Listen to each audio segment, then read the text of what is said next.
Everybody, the SFL semifinal is finally here. This is the Matt Willson Weekly Kickoff Show. I'm Mike Daggs. He's Gerald Smith. That's Matt Wilson's jersey. And hey, Gerald, we are ready to go for the semifinals. They start tonight. Yeah, and the thing about it is, not only do I get to talk during the show, but I get to talk during a game too tonight too, sure right do. after the show. It's a been whole a lot while. talking by me.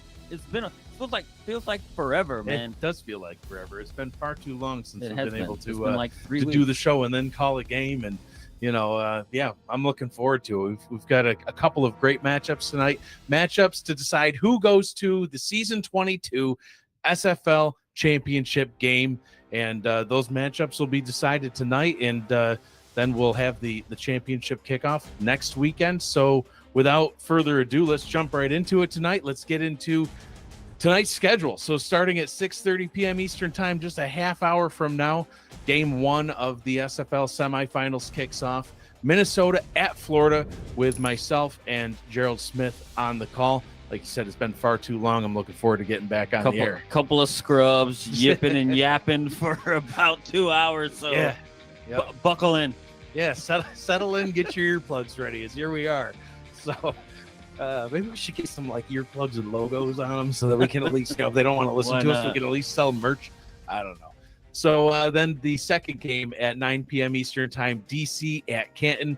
We've got the play-by-play, the Matt Willson play-by-play broadcaster of the season, Jacob Clear, on the call, along with Mickey Melillo, who he missed the first half of the season broadcasting, came on in the second half, was fantastic as always. And so yeah, we got actually 3 New Yorkers and an Aussie on the calls tonight. Can't ask for anything better. Mickey's in New York, Like, he's from New York. but he's a Dolphins fan. Yeah, I know. Nobody's perfect. Yeah, I don't know. Okay, I don't know there what we else go. to say about that. And his team is playing in the early block. Yeah. So Yep. So Good- he's good for got him. a lot of things going on. he's got a lot of things going on, and he's got to hightail it back to call a game. Yep. Yeah. Well, Supersonic jet good to the thing we rescue. got that supersonic jet. Cameron So Irvine, then- thank you.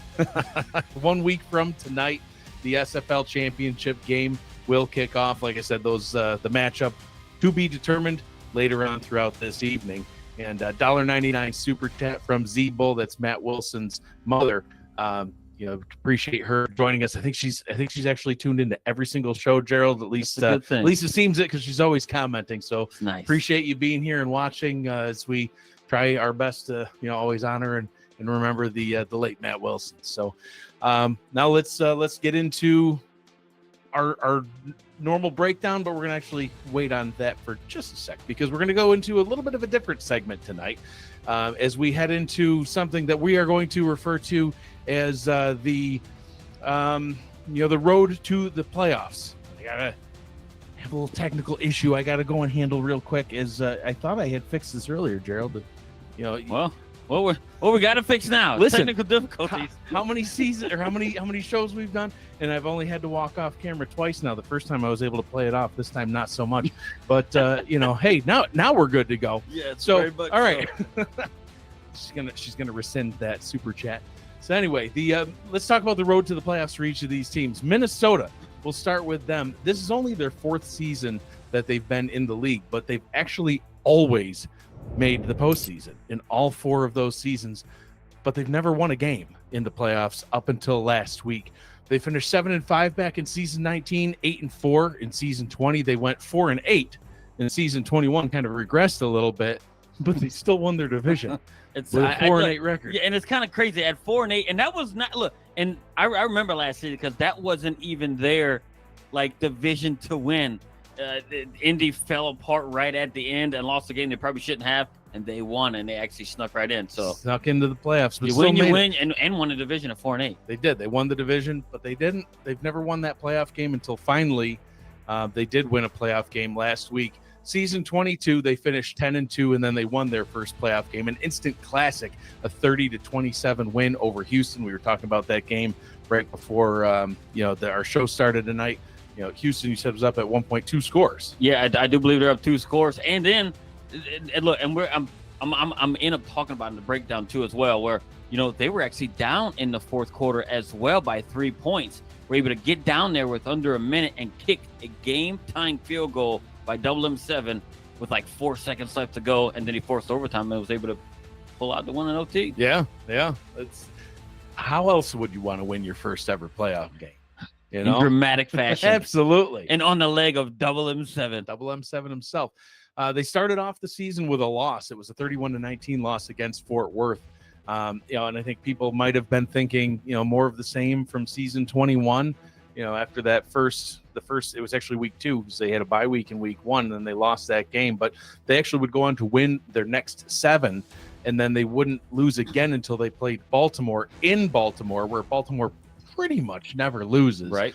And they only lost that game by a single score. And then they'd go on to win their next 4 games. So, it's just an incredible season for Minnesota. They're third in points scored. They're second in points allowed. They have a positive 162 net points. And 5 games this season, they have won those by 26 points or more. Not scored 26 points. They won them by 26 points. Yeah, and when they've been on, and they have been dominant. It's just when they had those lulls, just like last week. Yeah. But I'm not taking nothing away from them. Houston was that good. They are that Houston good. was one of the better teams in the playoffs, in my opinion, and they were able to kind of come out with it. So, but look, Minnesota's the real deal. They sure are. So we'll see how they perform tonight against the reigning champion, Florida Storm, who will break down next. Florida Storm's road to the playoffs. Like I said, they're the defending champs. 15 seasons in the league, one of the most tenured teams that's still around. They've been to a championship game. Get this, 40% of the seasons that they have played, they have been in the championship game. Forget the playoffs. 40% of the time they've been in the championship game, a league best 6 appearances, tied with Baltimore. They've won a whopping 15 playoff games. They've won 4 of those championships, including last season. That's incredible output by a team. And that's it. Look, I wish my team would get. My team has 0% of the seasons getting in a championship game. Hey, we was on the doorstep. You just couldn't get in. But look, that's consistency is what you have there. Like, it's from the ownership right down to the coaching and everything, top down. They have a lot of long tenure players on the team as well. If you have that type of stable people, you're trying to just keep that team together, and they have. It's just a recipe for success, and they're one of the better teams to do it. Oh, fantastic team. In season 20, they had an off season. They had a losing record, and people were starting to think, gosh, has Florida, turned a corner and taken a turn for the worse? But if you look at their history, they've only had 2 losing seasons ever in their 15-season history. Both of those, they ended up 5-7, which isn't. That's only 1 game off from at least being 500. Right. That's the worst they've done. It's 5-7, and that's only 2 times in 15 seasons. All those other seasons, they're winning playoff games. They're making it to the championship. They're winning championships. So it's just crazy. Other than those 2 seasons, in fact, they have never missed the playoffs. Those are the only 2 seasons that they didn't even make it into the playoffs. This season started out just like the last one ended, winning.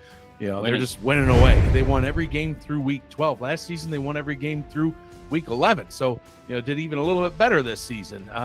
They lost to Canton, but then they turned it around the next week. They absolutely demolished Carolina in week 14. They handed Vancouver a loss in the playoffs to the tune of 37-10. It's just been crazy. They're very similar to Minnesota. Florida ranks number 2 in points scored, number 3 in points allowed, and an even better net points of 169 positive points, number 2 in the league in net points.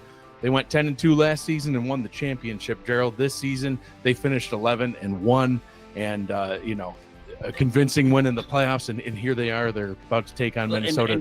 And their path, and it's not like they haven't played in any teams, right? They just come through it. They've been, pretty dominant, right? They haven't won, games just blowing people out and stuff like that. They've had those tight games, and that shows you a championship team, because you can go look across the history of all teams across all sports. They've had these things where they have struggled and stuff like that, where they struggled to kind of compete in a game, but somehow in those moments they end up pulling out the win. Why? Because they just know how to win, and that franchise knows how to win. Yep. Yeah, absolutely.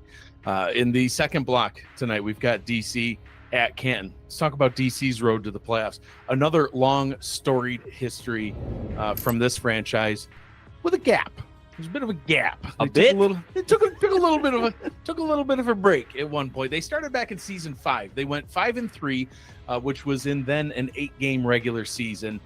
They won 3 playoff games. They won that championship. And I do believe, I don't know if you know this. I think that, look, where you're going with this? Look, hold on. With that right there, I do believe our Commissioner America, they won those games on the road in the championship. They did it all on the road the hard way. I thought you were going to bring up the fact that they played the Santa Fe Gorillas in that championship game, which later became the Mexico City Aztecs. No. I wouldn't. Not that you'd ever rub that in. Well, now that you mention it, no. But I do believe that they won. Their path through the playoffs in that season 5 was on the road. I do believe, if I'm not mistaken, and they did it the hard way. Their next 2 seasons, though, they would end up missing the playoffs, and then they took a break at the end of season 7. Fast forward 9 seasons. Yeah, it's just a little bit of a snoozer. So took a little time off, but the Dragons returned in season 16.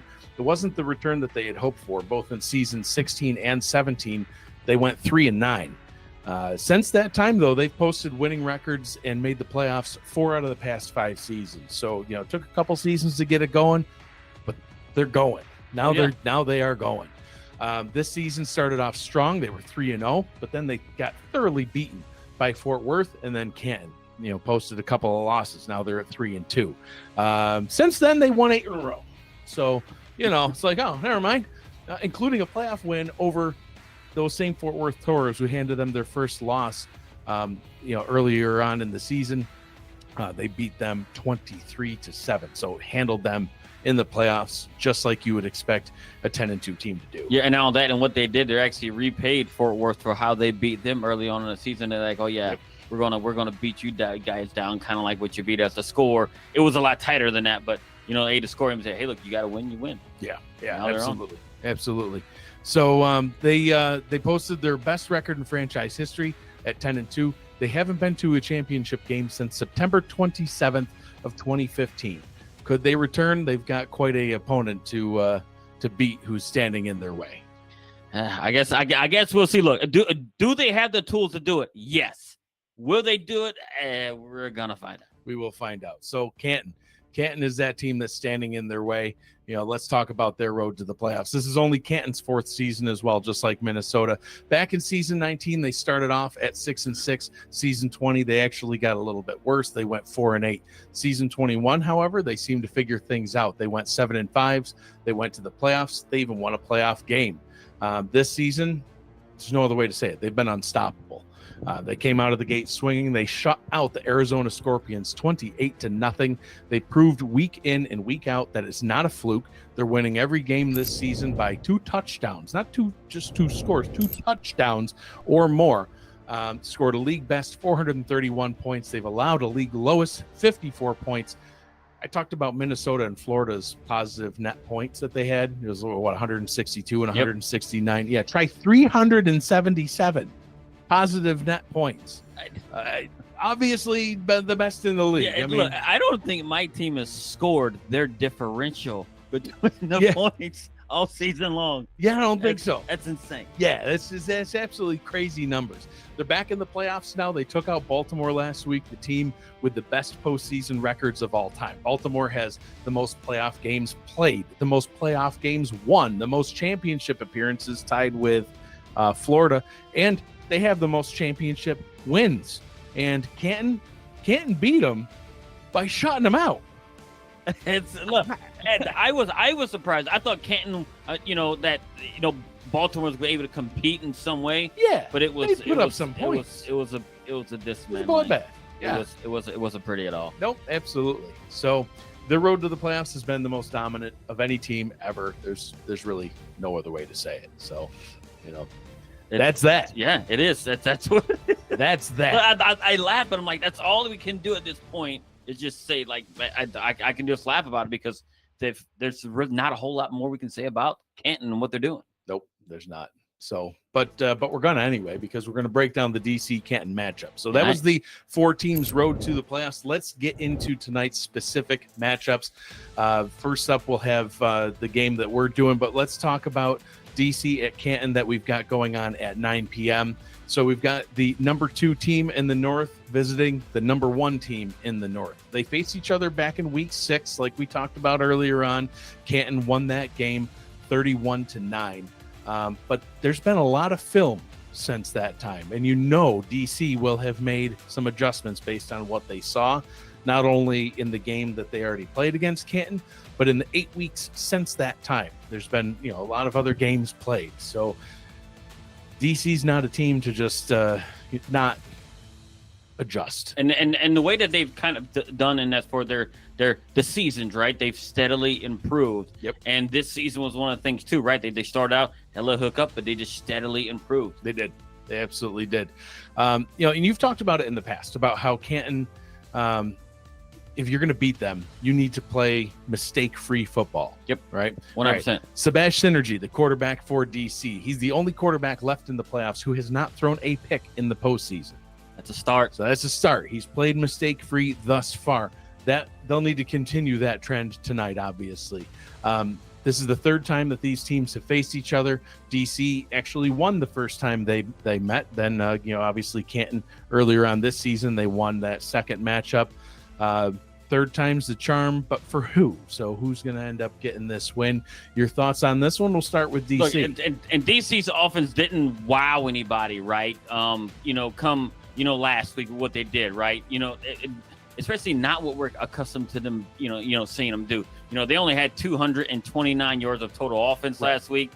Synergy, he wasn't, as efficient as we would expect the quarterback to be at only 45% passing for 122 yards and a touchdown. But like you mentioned just a while ago, what was important, he didn't turn the ball over. And one of the key moments that I think kind of turned last week's game, into their favor was that punt return by Mason Kirby. He had a punt return for a touchdown, and that was the difference. If especially late in the fourth quarter, where it was a touchdown difference way late in the fourth quarter. So look, and the offense playing mistake-free football is key. Absolutely. Especially, the way they came out against Fort Worth and they wasn't able to move it like they wanted to on offense. But guess what? They played mistake-free ball. They didn't give Fort Worth many chances at all to do anything. So look, and the Canton defense, they're going to play way better against a Canton defense who doesn't surrender really hardly any yards to any of their opponents. They don't. At all. So DC will have to be perfect, not near perfect or anything. They're going to have to be perfect on offense to have a chance against this Canton defense. Yeah, and the DC defense is going to have to, play pretty much perfect as well. But arguably, the defensive unit is why they are in the semifinals right now. Oh yeah, because they forced Fort Worth to turn the ball over 3 times. Yeah. All of them interceptions. And look, 2 of them was late in the fourth quarter. Yeah. So you got to think up until that point, hey, they forced 1 turnover and and stuff like that to kind of get the ball back. But their defense held them in steady because Fort Worth did not score any points until almost halfway through the fourth quarter. Yeah. It was 13-0 until halfway through the fourth quarter. So they were playing really, really well. They were getting those timely sacks to push them out of field goal range and everything else like that. So look, and that's something they're going to, I hate to say it, that's something they're going to have to do tonight. They're going to have to do it because we already know how Canton is a team that they're not really a first half team, right? And we've seen a ton of their games. Yeah. Everybody has. Yeah. It's like, hey, look, teams kind of hang with them for the first half. And then something happens where they said, hey, I'm tired of playing around. Halfway through the third quarter, we're going to put the hammer down and they just run away. Yep. They're going to have to stay on top of them defensively and not allow them any yards. If they got a repeat performance of what they did to Fort Worth defensively to the Canton offense and force turnovers, they can do that. But I really do think for them, they're going to have to force a turnover and get their offense in a really good position to score, get a touchdown lead. Yep. Not take a lead or nothing. 7-point lead, and I think they might have an upper hand on Canton at that point. Canton's, I think they played from behind 1 time. Right. And we almost saw that with Florida when Florida played them earlier on. Florida got a pick on Canton's opening drive and had an opportunity to get that touchdown lead. They weren't able to get that touchdown lead, though, and ultimately ended up losing the game. The only touchdown that they scored. special teams. Those were Special random teams. punt returns. So Special teams. something like that could come into play as Yep. well. Getting into Canton specifically, like we mentioned earlier on, Canton just absolutely destroyed Baltimore. There's no other way to explain it. And, now they're going up against DC. Yeah, and they only allowed 57 rush yards from the running backs of Baltimore.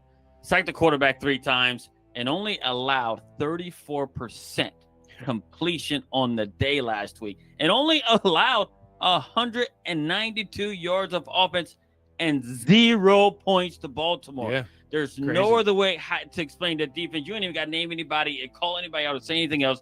They just win it. They put it to Baltimore. Yep. When you shut somebody out in any sport, Yep. and this was specifically, Canton has done it. They've done it to a team that went to two Arizona. They went to 2 championships in recent memory. They sure did. And shut them out. And Baltimore, a gazillion-time champ, shut them out. And look, and I think their defense is just so dominant. You already said the numbers before on them, and it's just that they're just dominant. Yep. It's going to be a pretty big task for DC's offense. It is, and the offense is just as good too. They take what the opponent gives them and put 20 points out. Yeah. Look, and they put 20 points last week, which isn't too impressive, right? To what we used to see with all the points they score. But when your defense is setting you up in great field position and doesn't allow the opponent to score, right? It's just not a whole. You don't have to do a whole lot on offense, right? But guess what? The offense did get over 300 yards of offense, right? And had themselves in a situation where they can score everything else. Look, if Canton wants to move on to their first championship ever because they're having this historic type season and run, Canton just got to keep doing Canton type things. That's it. That's all they got to do. So that'll be the late game. Let's get into the game that's coming up next. Just about 8 minutes left until kickoff of that one. Minnesota at Florida, 2 of the best teams at scoring and keeping their opponents from scoring. So 2 unstoppable forces colliding with 2 immovable objects. So something's got to give tonight. It's going to be interesting to see how it plays out. Out of 259 combined games played between these 2 teams, they've only ever actually met once. It was back in season 20, week 7. Minnesota was at Florida. Just like tonight, Florida won that one 23-17. So obviously Florida hoping for a repeat, but so much has happened since then. Right. Minnesota is a powerhouse now. Florida regained their footing last season after their step back in season 20 and showed that they really never stopped being a powerhouse. It was just a fluke. Number 1 team from the Central visits the number 1 team from the East. Can Minnesota unseat the reigning champs tonight in the semifinals? Let's talk about Minnesota and their offense. Yeah, and look, and Minnesota, the upset was almost in play last week against Houston, right? And I'm gonna name it because I picked Houston to win, and I was almost right. You almost were right. So, but almost doesn't ultimately count. Wrong. Yeah. Right. So ultimately wrong. But look, it took Minnesota to kick a field goal at the end of regulation, and then to force overtime for them to win that game on the leg of double M7 Mickey Melillo. So look, the offense played well and moved the ball. When they needed to put points on the board, because they needed to move down and get themselves in position to kick that game time and they was able to do it, right? Quarterback Johnny Reno had a great game throwing. He threw for 383 yards, 3 touchdowns. Now, the run game wasn't great, but it actually held the defense in check, right? It opened up that passing game still, right, for them. So, but now they face a Florida defense who is known for picking their opponents off all the time, and they pick the ball off more than anybody else in the SFL, right? So the run game may have to come alive, but Florida also has one of the best run defenses in the league. Sure do. So look, from offense perspective, from Minnesota compared to Florida defensively, they are going to have a tough test and seeing how they're going to navigate that. Yeah, and in Minnesota's defense, you talk about how great Florida's is. Minnesota's defense did look a little bit less than stellar last week. We talked about how they're ranked the number 2 in total defense, but they actually allowed over 400 yards of total offense to Houston. Yeah, look, but they came up when it mattered. They did. They came up big in overtime by stopping Houston from moving the ball and getting in a position to score and to potentially knock them out the playoffs. But they were able to get in there and doing it, and they gave their offense the opportunity to win the game, and they did. So they will need to step up a lot bigger and just be the Minnesota defense that we've seen all season that has got them here, right? So look, if they can do that, I think they might have something for Florida to do, but they're going to have to do that. We just need to see the Minnesota defense that we've seen all season long. Yeah, absolutely. And for Florida on their offense, their run game absolutely overpowered Vancouver last week. talked about Bullet Boletsky all season long. Him and Chris Komisak combining for over 168 yards, 2 touchdowns. The offense was cooking. Yeah, and Ron Cochran, 64%, Yeah. 215 yards through the air and 2 touchdowns. Ron Haynes caught 127 of those yards on 7 catches. You saw my T-shirt earlier. I was wearing my hashtag throw it to the tight end. You sure were. So, look, and there it is. Look, and they looked very much like a well-oiled machine. They're in championship mode already. Look, and especially how they, like you said, their last game in the regular season, they destroyed Carolina. They went there and they destroyed Vancouver. And look, and they do face one of the tougher defenses in Minnesota, probably that they really faced all season outside of Canton. So look, but they're the defending champs, and like I mentioned before, they just know how to win. Yeah. In those tough games, they just know how to win, and maybe they can do it right here on offense for this one. Yeah, and defensively, I know you don't really like comparing teams, but they kind of played Canton-esque, if you will, on defense. Yeah, they did, and it was dominant. They shut down Vancouver, and the only way to describe it, it's they shut them down in a way that Canton would shut somebody down, right? They picked the opposing quarterback off 3 times last week, all by Ryan Davidson. He was all over the place. Yeah. Not only did he do that, but he actually recovered one of 2 fumbles. He did. From the opponent. So they also contributed 2 sacks.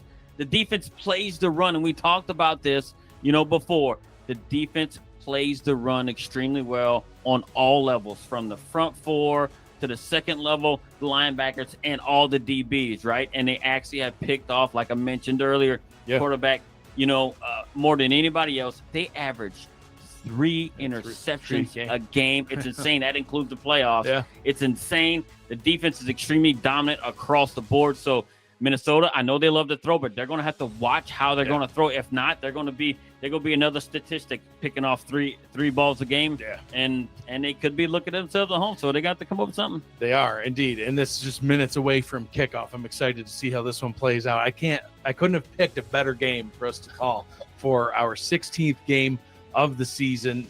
That's actually how many we've done. We've already got 15 in the book. We're getting ready to call our 16th, but I wanted to take a quick moment and just reflect on what has become our regular show, the Matt Willson weekly kickoff show. We started out by just trying to come up with a creative way to kick off season 22, and decided to do a little 30-minute show. Didn't even have a name when we started it. We actually decided to name it after the late Matt Willson. During that show, I was like, what should we call the show? Oh, hey, Matt. So hey, why not? Show name changed, I think, twice throughout the season. It did. But it always featured Matt. The show was liked. It was well received by the community, and we decided to make it a regular feature. This is actually our 16th show of the season. We've got 1 week left. We're going to kick off the pregame show for the championship game next week. Stoked about that. Can't wait to do it. We've had a lot of fun with it. Heck, we even brought in some costumes. We've had some technical errors along the way. We had one more tonight. Yes, most of them I was able to mask. This one I was not, but hey, we were able to look back and laugh at those ones. We'll look back and laugh at this one too. We've had plenty of laughs and fun moments throughout the production. Special thanks to Cameron Irvine for producing the show for us and running the graphics and just giving us this platform to be able to even do the show. Look, and I know I mentioned to you ever since we started calling games together, I'm like, man, we need a show. And he completely shot it down every single. He's like, I don't need anything else. No, I don't even know what we're going to talk about. All through season 21. He's like, I won't say anything. You're just going to run your mouth the whole time. I'm like, that's what I want. And that's why I took the floor tonight, and I talked for the whole first half of the show myself. Look, and I too had to thank our commissioner Cameron Irvine for giving us a platform here. It gives us another way to engage with the community, and actually give a different type of unique setup that I don't know if we've ever had as far as the weekly show went. So thanks to Mr. Cameron, and thanks for the community for tuning. Because if we didn't have the support of you guys, I don't think we would still be doing the show. I can't at all read the comments. I'm going to figure out a way to do it next season, but I see all the comments scrolling along on a screen, so I know people are here. I know you're watching. I know you appreciate it. They might be bad-mouthing us and saying how bad we are. I don't really know. I actually do go back and watch the comments afterwards. But anyway, I am happy to say that the show is here to stay, and we're really looking forward to doing our live show at the SFL convention in Houston to get season 23 started, and we're going to do it Texas style. All right, we'll do it. Absolutely. Can't wait to do it. So let's do our second to last picks, because we'll make a pick on the championship game as well. But our picks on the season so far, I am 31-16. You are 27-20, and we've only got 2 games left to pick. That means I win. I've lost the pick. I've lost the pick battle. Last week you picked Florida, Houston, DC, and Canton. I picked Florida, Minnesota, Fort Worth, and Canton. The winners were obviously Florida, Minnesota, DC, and Canton, who play next. 31-16 for me. We've only got 1 game we're going to pick tonight, DC at Canton, and we're not going to pick our own game. So without further ado, your pick for DC Canton. I think Canton, because they're just a steamroller rolling over everybody. DC has a chance, but no team has been perfect, and I don't think they are perfect. I think Canton takes it. I have to agree, because it's hard to play perfect, and as you broke down in that matchup, they are going to have to be perfect. So we'll see if they're able to do it, but I'm also going to pick Canton for this one, and we will be back for the championship game kickoff show next week. But our timer has hit 0. It is time for Minnesota at Florida to begin. We will be right back after this, and the game will get started. Don't go anywhere.